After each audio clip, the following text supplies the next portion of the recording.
Chair of Urban Warfare Studies at West Point, John Spencer, joins us now, friend of show.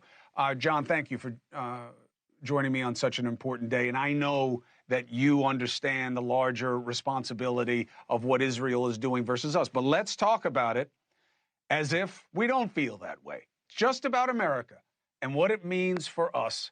What do you believe people need to know about the reach of the rot that is in the Middle East right now? I think they should know it's here already. I mean, from the ridiculous, disgusting things that we're seeing on our TV, on our college campuses, cowards that don't even wear masks, that radicalization leads to rot. It leads to more terrorist attacks.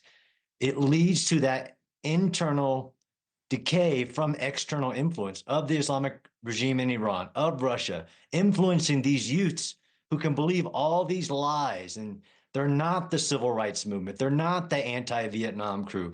They're literally out there marching for rapists, terrorists. They're calling for the destruction of all the Jewish people. They chant one solution. The realization from our leaders here, whether that's a college campus or in our congressional seats, is that it's here now. And if we don't do something about it, it's only going to get worse.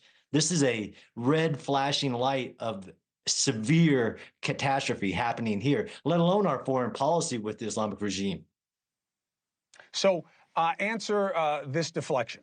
Well, I don't know, John. You know, these are people who've got a misplaced sense of privilege, and they're trying to reach out to the oppressed, and they feel like that's what they need to do. It gives them meaning and purpose. They'll move on. And we saw how as soon as school let out, they were mostly gone, and now school's back, and here we are on October 7th, so they're doing it. And Iran, they can't really touch us here. So let's help Israel to the extent that we have to, but the problem stays in the Middle East. Your response? That's a lack of, I mean, that's ignorance. I mean, they're attacking Jewish communities in our homes. They're attacking American Jewish people. They're attacking their synagogues, their Chabads, their schools. They're attacking, let alone the fact that there are American citizens in captivity with Hamas that were killed on October 7th. It's freaking ridiculous. They're attacking us, the Americans. They're attacking our values of what is right and wrong. Who do we stand for? This is already an attack of the American society, and we're seeing it in front of our TVs, and we're asleep at the wheel.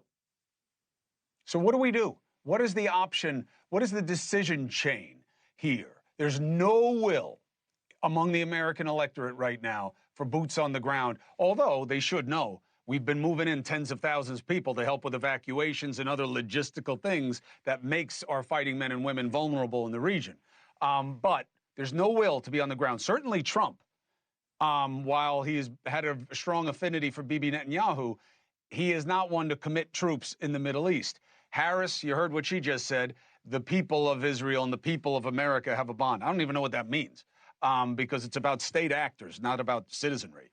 So what is the decision chain for America? Number one is to stand with our friends.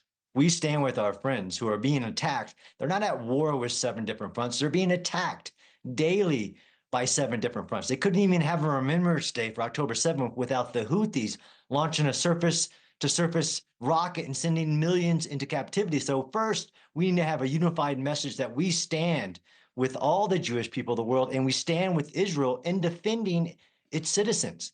That's number one. And number two is we need to have clarity on what that means. Who are the oppressed and who are the oppressors? That it isn't okay on our college campuses or anywhere to wear a mask and a keffiyeh and chant hate crimes, anti-Semitism. We need to ratify these ideals that we've had that no, from the river to the sea is a genocidal call, and it won't be accepted on social media or especially in our college campuses. I'm scared for my kids to go to school because of this inaction. I have no problem with bad ideas. In America, you get to express your bad ideas, and it allows them to be exposed and reduced by better ideas. My concern is 100 rockets hit Israel today from different points of resistance in the south mostly.